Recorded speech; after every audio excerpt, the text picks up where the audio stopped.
Welcome to the Charlevoix Stories Project, a continuation of the Charlevoix Oral Traditions Project. Today is April 12th, 2016, and we are at the Charlevoix Public Library in Charlevoix, Michigan. I'm Mary Snyder, and our videographer is Rick Pierpont of Pierpont Productions, located in Harbor Springs, Michigan. We are delighted to have with us today Bill Bellinger and his son Bill, who we will call Billy, if he doesn't mind.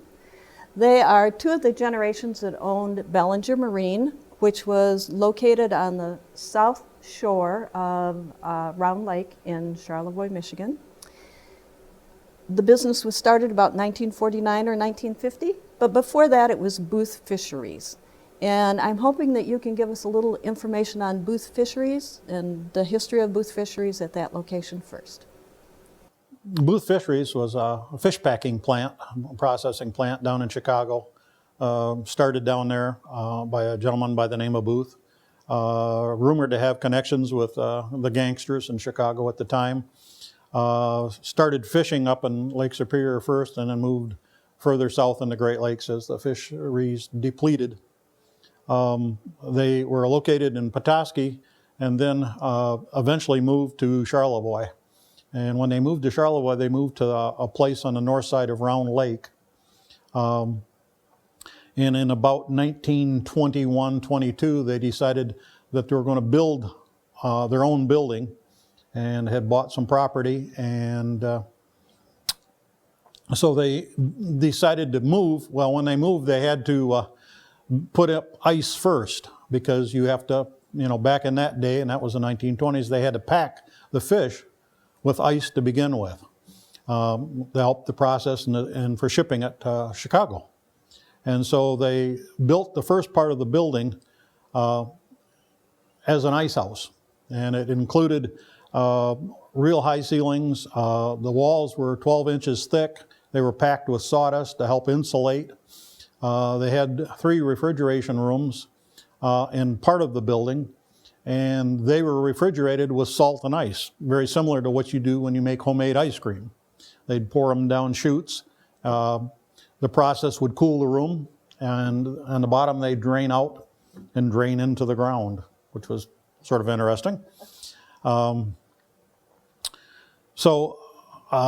As a kid, I played in the upstairs of the front part of the building and never could figure out why the siding on the front side of the building inside.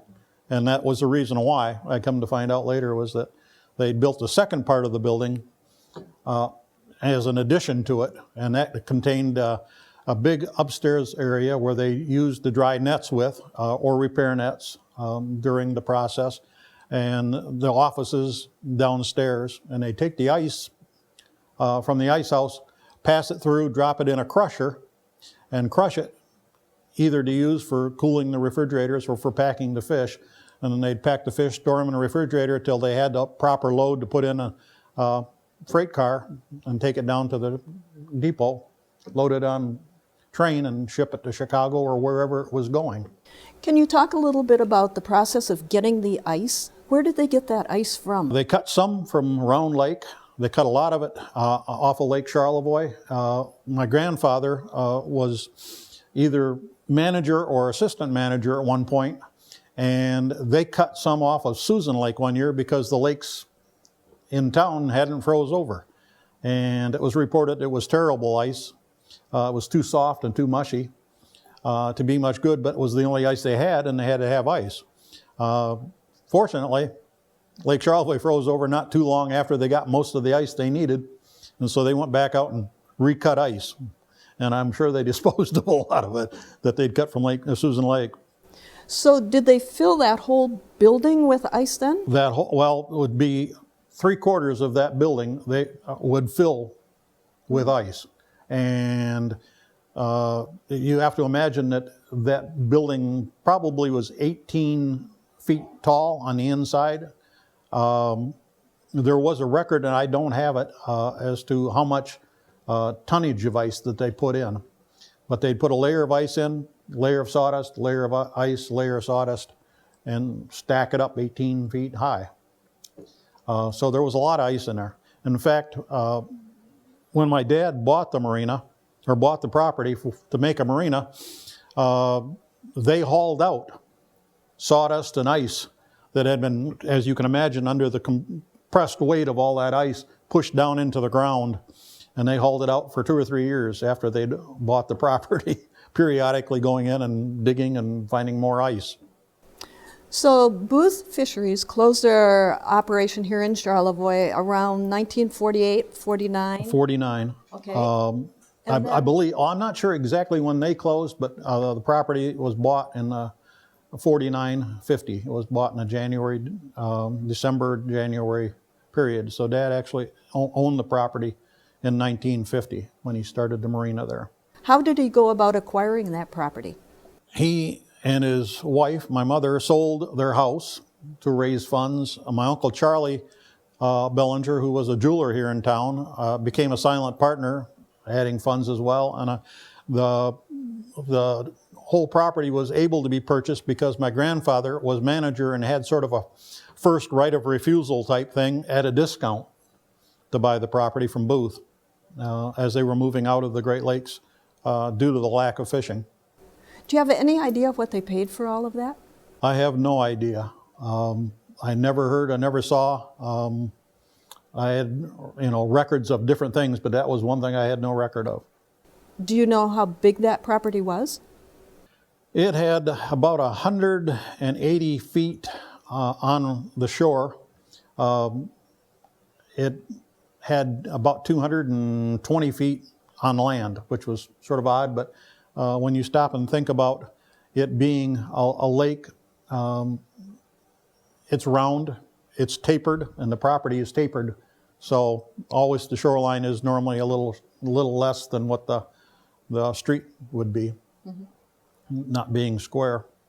So your dad, Jim, ran the business. Yep.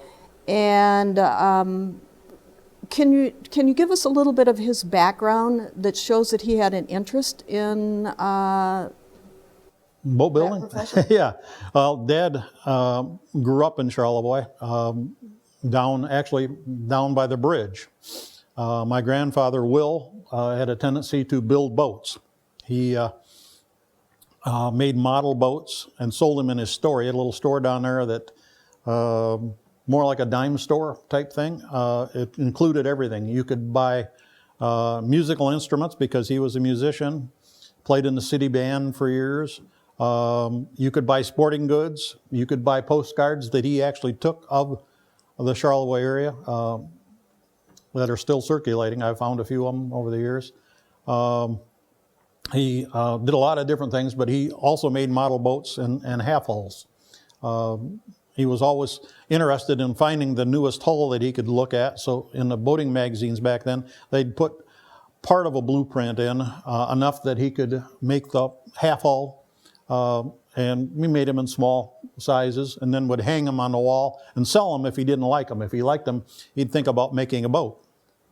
They launched a couple of boats that they built right there in the channel because they were right located to it. Of course, the channel looked a lot different than it does today. And one of the bigger ones, they hauled down the street on a cradle when it was real quiet down to Clinton Street. And they launched it off the end of the dock at Clinton Street into Round Lake. I can't imagine dragging a cradle down the main street of town, but they did. And launched it off right there. I've got a picture of it as it's being tilted into the lake. So that's where my dad's interest came from. He built his first boat when he was 14. He built a canoe. He worked as a young man being interested in boats with a number of ship's carpenters that were building boats in this area. The south shore of Round Lake there were places that built boats at that point in time. Even some bigger fish tugs and some tugs themselves. And so he worked for them, learning the trade of a ship's carpenter. Later he went on to the University of Michigan and ended up with a degree in naval architecture. And somewhere along the line, and I never did know for sure where, he learned the art of pattern making. So at that point in his life, he was one of the few people that lived in northern Michigan that could design the boat, make the patterns for it, and then make the boat. Unfortunately, there wasn't much call for somebody like that in Charlevoix, and he loved his beloved Charlevoix. He didn't want to leave. And So that was about 1930 to 1940 40s, in that time frame? Yep. And then during World War II, he ended up going to work for Foster Boat Works Inn, which is located, or Foster Boat Works, which is now Foster Boat Works Inn, down in Lake Charlevoix. And he was their architect, and they designed and built a variety of small craft, river crossing boats, plane rearmament boats, and so forth for the war effort during World War II. After World War II, they decided to go into business of building boats. They built a cruiser and a number of small boats. But somewhere along the line, my dad, being sort of an opinionated type fella, a little independent in his thinking, decided he'd part company. And so he did some odd jobs. He actually had in the past, and at that point in time, operated a little place to repair stuff, never having an actual operation, renting a space here or there to repair boats or equipment. And so when this opportunity came along, it was an opportunity for, of his lifetime for him. And so they joined forces and ended up buying the property and started in 1950. Did he start just as repair, or did he start with the gas dock and repair? Well, he actually started with repair the first year. As I've got a picture here, as you can see, this was painted by a friend of his in 1951, and there is a gas pump there, so obviously they put a pump there quickly there afterwards. And the hoist, you see the little red hoist there, that's a 20-ton Algonac hoist out of Port Clinton, Ohio, and they put that in. He had a guy from Traverse City come in and with the pile drivers and put the piling in for it. And it gives you sort of the idea, Bill, if you can point out the ice house part. That's the ice house, and then the front part was offices and so forth that they built a year or two later. Now, you told me that the artist actually put those windows Yeah, in, the little windows right? in the side of the ice house are Never existed. artist liberties. There were never any windows there. And the nets weren't there either. And the were net reels that you see weren't there really. They were further down. Mm-hmm. But it just gives you a general idea. I've always liked this painting because it sort of shows the old and the new both. Yeah. Including the cupola on top of the ice house, which was there originally, but torn down shortly after my dad owned the marina. Now, I see the boats on the hoist for storage, but I remember the hill going down there was very steep. So did they just leave the boats right on the shoreline? Yes, for the most part, until later on. Early on, they had two sets of rails. They built a shed, a storage shed, and they had sets of rails, and they had a rail car. So they'd lift the boat up with the hoist, run it forward, set it down on cradle or blocking, and then slide sideways. Hamilton Boatyard, which was further down the harbor, had what they called ways. And they were nothing more than big timbers that were greased. And they would literally slide the thing on greased timbers. This was a little more modern. It had rails and wheels. So he'd move them sideways. We'd literally just push them by hand sideways.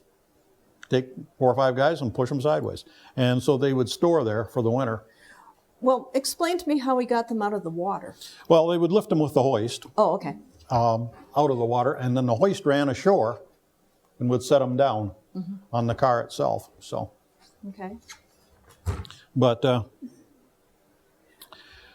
it was the hoist. I can tell you the price of that because I've got the receipts from 1950 when my dad started the business. I've got his whole bookkeeping receipts in a little box, and the hoist cost $5,000. That was huge then. That was huge back then, because later on, a number of years after I started working and owning the marina, after I inherited it from my dad, I had some major issue with a hoist, and I had to repair it. And I put about $8,000 into repair alone for just a small few pieces. So, but I was very happy because I was fortunate that they still make them. They made the parts. So, When did you start working for your dad? I started in 1963. I was 17. How about you, Billy? I was 12. You were 12? Yeah. It's interesting that the generation gets younger when they start, right? Well, part of it was my mother and my dad were divorced when I was young, and so I lived with my mother, but I spent 6 weeks of every summer at the marina.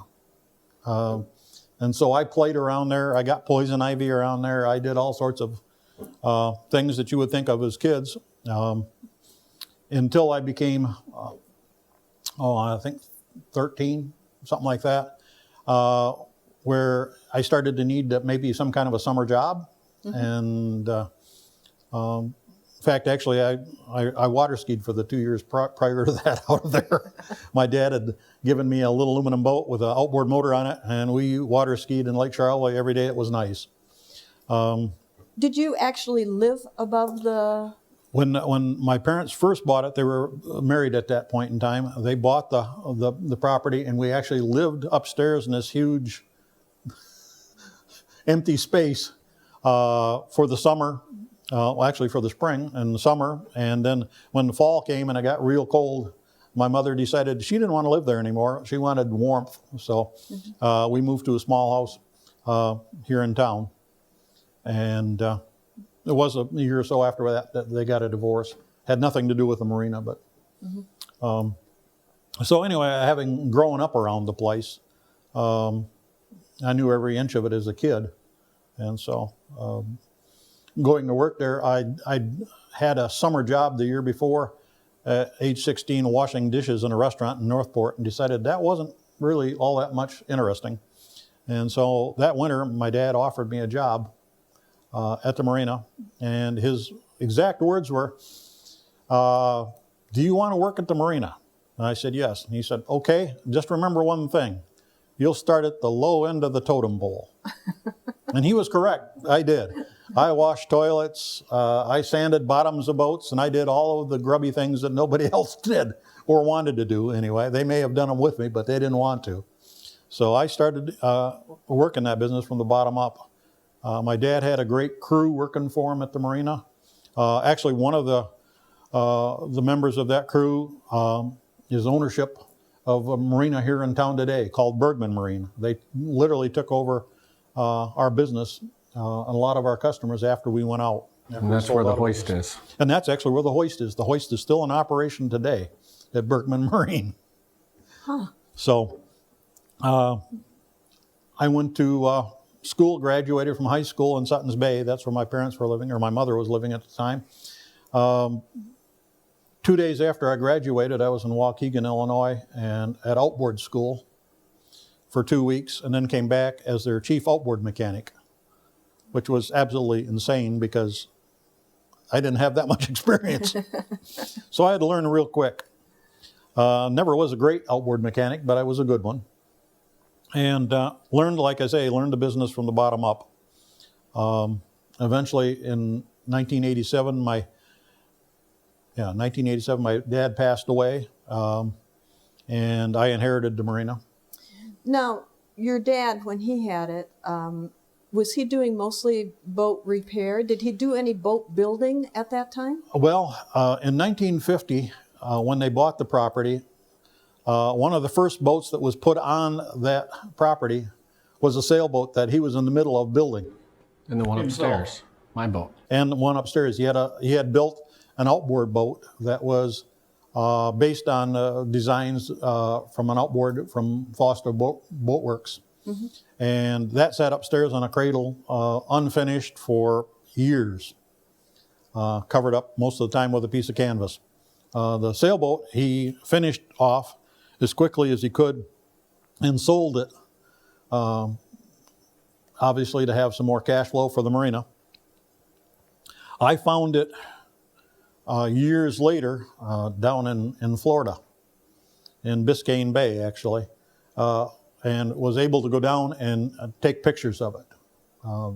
A previous owner had not back then, sent a letter wanting information about it, because with all the boats that my grandfather and my uncle and my dad built, my uncle being a jeweler, they would engrave a brass plaque and put on the bow post, which said Bellinger Boat Works, which didn't exist. But every boat went out had it. Did they number their boats? No, they didn't. The two last boats they built, my grandfather built one sailboat and my dad built the other, and they were identical. I always liked the story told by an older gentleman here in town who were friends with the whole family. He said you'd go in and they'd be all three of them, my uncle and my grandfather and my dad, working on building this boat, and they'd all be working on similar areas at the same time, but they never would speak to one another. They just worked. They each knew what they were doing, didn't need to communicate. So when coffee break came and they all sat down, then they'd all talk. Mm-hmm. He said, and then when they got back up to go back to work, they stopped talking and just went to work, which was really sort of interesting because all three of them liked to talk. Do you have any idea how many boats they actually built? At least 6 and probably more. I don't have records of all of them by any means. I have records of about 6. And they were all pleasure boats for the family, what they were designed for. They'd sail to Beaver Island, different places and for family outings and that kind of stuff. So you took over the business in '87, and you were born... July 11th, 1972. So they had the business a little bit before you were born, but I know you spent pretty much all your young life at Bellinger. My entire life. Your entire life. I think I was in diapers and they put a life jacket on me and let me wander. Did you ever learn to swim? Oh yeah, we used to swim across Round Lake and dive off the pilings in the front. Mm-hmm. And you had a boat early on too, didn't you? Yep, the first boat that I had was stored upstairs for a very long time, and the guy couldn't afford to pay the storage bill. And that was the Gigi. It was a 8-foot Penyen. Dinghy. A little dinghy. Mm-hmm. And I rowed it. I was actually the first boat ever involved in the Charlevoix area trout tournament. He was first registered. Ever? Ever. And I didn't have a motor then, so I rowed really fast. To troll for fish. And we actually took second place, me and Chris Seymour. That's great. I love that. And then later on, I discovered the boat under the tarp that Grandpa was in the middle of building. And I went and enlisted an old friend of his, Ted McCutcheon, to come and help me finish it and turned that into my fishing boat. Okay. I ended up selling the Penyen to Charlie Wynn. Became a decoration for one of his houses. He turned it upside down, turned it into a tiki hut. Oh. It sits in Ironton. Well, at least you know it's having fun, right? Yes. Lots of fun. So how did the business change from the time Jim had it to when you had it? Well, it changed in some ways. Dad started it. Dad was not a businessman, didn't want to be. He just liked working for himself. Mm-hmm. We did a lot of repair work. Made the floor level. Yeah. Over the period of time, of course, the boating industry changed. I can remember Dad in his first fiberglass repair job. By then, fiberglass boats were coming in slowly but surely. And Dad, like I said, Dad liked to talk. And so he was busy doing this repair job and had some of the material that he was using to paint on the boat to repair it. And it was in a jar next to him, and he had a little paintbrush in it. And he stopped to talk to somebody for a minute and then reached back to grab the paintbrush, and it had hardened on him. Oh. So he had the jar and all. So that was a learning curve. Again, like I say, he was a ship's carpenter. I saw him do some marvelous things, making some bow stems and all sorts of activity that way. Eventually, most of that went by the wayside, and we ended up doing a number of restorations for wooden boats. That became one of the things we'd like to do in the wintertime when we had the opportunity. Restored a number of them for families. One of the things that Dad liked about the business, other than the fact that it was boats, and he liked the people. He liked to talk to the people that came in. By then our gas dock business had taken off. When we started in business, there was probably 6 other places on Round Lake that sold fuel. And now there's only one, and that's Ward Brothers.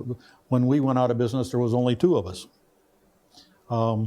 So when did they put the gas docks in? The gas dock went in somewhere around 1951, 1952, somewhere in there. Local guy delivered fuel to us for a long time. It was a Standard Oil dealer that they had at the time. I believe his name was Kerry. I'm just not sure of what the first name was. I could tell you where he lived, but I can't tell you his first name. And in that process, over the years, obviously as the fuel docks started to thin out, ours became more popular. We remodeled the whole thing in 1989, 1990, somewhere in there, where we took the whole dock out. The front of the building, when Booth had built it, and they added the second section, they built it on the dock that was there. So they literally put a corner of that building on top of a dock. And as you might imagine, over a period of years, it started to rot out. And so at one point, the building had dropped, on the front of the building had dropped in the center about 1.5 feet. And Could have been a famous building in Charlevoix, just like the Leaning Tower of Pisa. It had some real issues. And so we did a major revamp where we put steel sheet piling out in front of it, filled it full of sand, was able to stabilize the building, put a foundation underneath the front of it, jack it up as best we could without damaging the building itself. We got within probably an inch or so of having it actually fairly level. Poured new cement in for the showroom floor, which for years used to have quite a dip to it. And all the customers would make fun of it and laugh about it. I mean, they thought it was marvelous. In fact, one of the things Dad loved about the business was obviously the customers. And we had a customer that would come in, and to this day, well, he's passed away years ago, but to this day, nobody knew, but just a few of us, that the Coke machine that we had in the showroom, which was one of the old-fashioned ones where you'd put the bottles in and it had cold water circulating and then would slide along the track and you'd pull them out. Well, it quit working.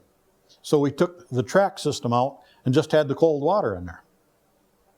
Well, this customer was a doctor, and he just thought that was marvelous.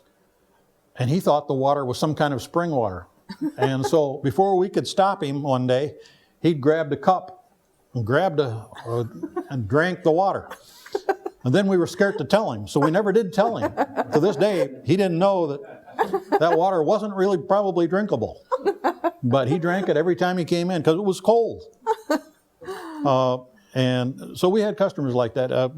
That gentleman in particular, we got to see his kids come into the marina, and we saw their kids come into the marina. So we got to see generations. Actually, there was some customers that we saw four generations that were customers at the marina, and that was, a marvelous part of it. Dad loved to have people that would be traveling, on the Great Lakes and stop in for fuel, and if he could find a place to dock them for the night so he could talk to them, if he liked talking to them. Now, there was other people he didn't like to talk to, so he didn't have much patience with them, but a lot of it he liked. Tell about the man in the little outrigger boat. Yeah. Well, that was the other thing about the marina in general, was that you got to see a lot of different things. Somebody asked me one time, what do you miss most about the marina after you sold it? And I said, well, it was the people. The business was fun, and there were reasons I got out of the business that weren't so fun, but the people. And we had a variety of customers coming through because you never knew what to expect when you went to work the next day. Sure, it was going to be all the same stuff, plus.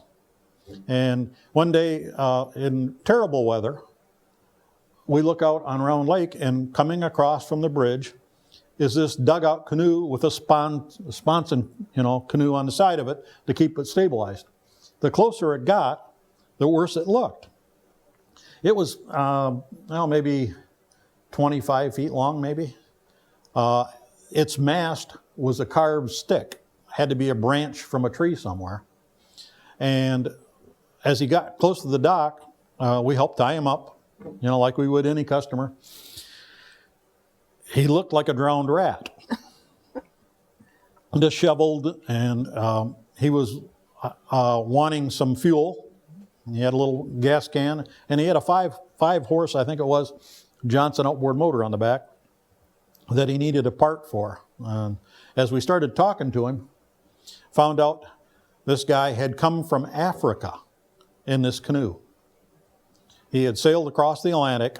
He was trying to prove some theory about being able to come across without a lot of fresh water. And I'm assuming he was drinking a little bit of the salt water, a little bit at a time every day to build up his body's resistance to that so that he wouldn't get sick. Mm-hmm. Somewhere across there, he told us that a Russian trawler came along, or a freighter, and saw him, thought he was in trouble. And of course, language differences being as they were, he couldn't understand them and they couldn't understand him. So they literally picked him up with their crane and set him on the deck of their ship until he could find somebody to translate that he didn't want to be on their ship. So they put him back in the ocean and let him go. He came down to St. Lawrence, ended up in our dock. I gave him a part for the motor because I felt so bad for him. Because he crawled out of this canoe, and the bottom of it was probably 3 inches deep in water. His sleeping bag was soaked, and so we got that dried out for him and helped him as much as we could. Next morning, came back down to the dock, fully expecting him to be there because there were 10-foot waves out on Lake Michigan. He was gone. Found out later through news reports and newspaper that he'd gotten to Northport and put in there. Somebody reported him. The sheriff department got their Marine division to go out and check on him. And by the time they got there, he saw him coming. He left and headed out on Lake Michigan again in rough weather. Later, we saw a report and a newspaper report where he was greeted in Chicago. He was from the Field Museum, and he was treated in Chicago, met by the mayor and given the key to Chicago. So he was obviously fairly famous. We didn't know it. But we had a lot of customers like that. We had a Polish sailboat that, no joke intended, they were Polish. They were involved in some race across the Atlantic and had come in and were going to Chicago to visit some fundraising thing or whatever.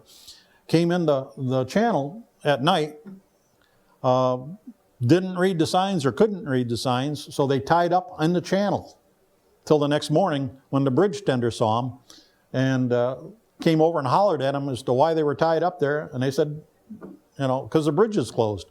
So he opened the bridge and let them through. They spent about a day and a half or 2 days on our dock drying out and getting ready to, and they were great people. And so we met all sorts of people over the years.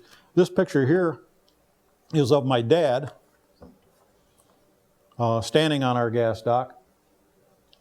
It is, the boat in the background is the Sequoia, which was a former presidential yacht for many years.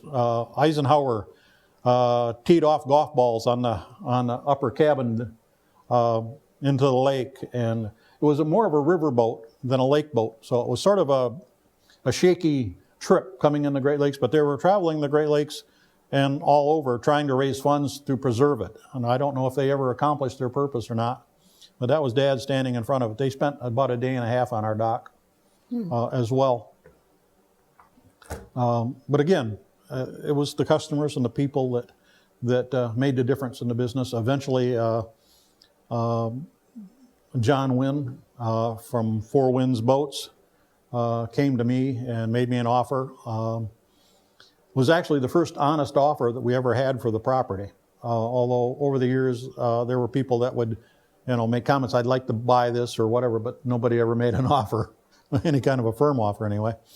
And John's plans were to build 2 houses on it. One was a spec house, even though it was maybe, I think, a $4.8 million spec house. It was still a house he planned on selling so they could build the house that he wanted to live in, which he actually owns now on the property. So those are the 2 lovely new homes that are on the south Those side. are 2 houses there, yeah. Yeah. It was interesting times. I got sort of frustrated in the business. One of the reasons I gave it up, my son wasn't interested in the business, which is part of it at that point in time. But you did play around that area, and I know you have a couple of good stories for us to close with. Yes. You little thief, you. Spent most of my time fishing on the docks, mostly through knot holes. Occasionally when it was raining, I'd take an old outboard box and cut a hole and crawl inside so I could stay dry and fish through knot holes. I enjoyed fishing down at the old railroad depot. The railroad bridge at the Coast Guard station was a common thing for me. Every day I'd grab my bike, stash it at the top of the hill it crosses, sneak down to the back of the smokehouse, reach in and grab a chub, and go down and fish smallmouth off the train bridge. One day June caught me and told me I was never allowed to do that. If you're going to get chubs from here, they've got to be wrapped in brown paper. So every day I would go in and get a chub and go down and fish off the train bridge. You never paid for those chubs, though. No, never paid for a chub in my life. Gift from God, right? Yes. Yeah. Yep. Okay. The other great memories were Doc Radigan's bookstore. Sat on the corner of the property, and I would go up there every day, and Doc Radigan would read to me and give me a cup of hot chocolate out of a water pot that was so nasty. I can't believe I ever drank out of it. It's kind of like the Coca-Cola machine. Oh yeah, it was terrible. Yep. Yeah, I miss the marina. To me, the marina was home. That was more of a home than I think our family home. Well, the realization is that when Billy entered school, he was babysat, because my wife and I both worked, he was babysat by his grandmother until he entered school, as grandmas do. And so every day I'd go up to school and pick him up after school, and where would I take him? Down to the marina. Yeah. So immediately he was in a life jacket, and he did like I did. I played around the marina in a life jacket. Did I fall off a dock? Oh yeah, many times. You too? Oh yeah, you learn quickly to Dog paddle. Yeah, the problem was you'd be walking down the dock and somebody would holler at you and you keep walking, turn around, walk right off the end. So it sounds like lots of wonderful memories. Lots of importance to the community too, with both the booth fisheries and also your business, Well, it was always interesting. One of the things that, I'll tell one last story. Okay. We'll close with that. Got a call from a customer one day. I was downstate, called and said, Bill, are you still in business? Yeah, I think so. Why? He said, well, I tried calling your phone number. Now, you have to remember, our phone number was the same phone number from day one to the time we closed. It was, started out as Liberty 7, 2851, and became 547, 2851. So I said, that's impossible. You're talking to me on the phone that you just told me you couldn't call. He said, yeah, I got a number from a friend, but they've got no record of it in the phone company. I said, well, that's interesting. I'll have to call them. And he said, also, I called the Chamber of Commerce, and they don't know of you. I said, really? And my secretary was listening to all this. So I went in my office and picked up a pair of binoculars and walked into her office, which was in the corner of the building, and looked across the lake over into the park at the Chamber of Commerce building. Now, this is interesting. So after I hung up with him, I dialed the Chamber of Commerce, and a young gal answered the phone. And I said, excuse me, I'm looking for Bellinger Marine Service, located in Charlevoix. Can you tell me where it is and, some particulars about it? I was a chamber member. I'd convinced my dad had been chamber member years ago and had gotten mad at him for some reason and had quit. I started it when I took over. I went back into being a member of the chamber. And so she said, well, let me look. So I'm on the phone with a pair of binoculars watching the young lady answer the phone, because I can see right in their big windows in the Chamber of Commerce building. And she's got her back to me. And she's answering the phone, and she says, no, sir, we've got no record of Bellinger Marine service. And I said, you mean you've never seen Bellinger Marine service? No, sir, I don't believe so.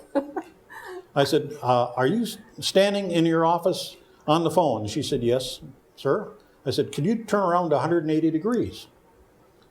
And she said, okay. And she turned around to 180 degrees. I said, can you see a big white building that has a 60-foot front in very large letters, Bellinger Marine Service in black painted on it? And she went, oh, yes, sir. I said, that's Bellinger Marine Service for future reference. No. Could not believe it. So even in a small town like Charlevoix, it's very possible to get lost amongst all the distractions. I guess it is. Thank you, gentlemen. I certainly have enjoyed listening to you, and I hope our viewers do also. Thank you. Thank you.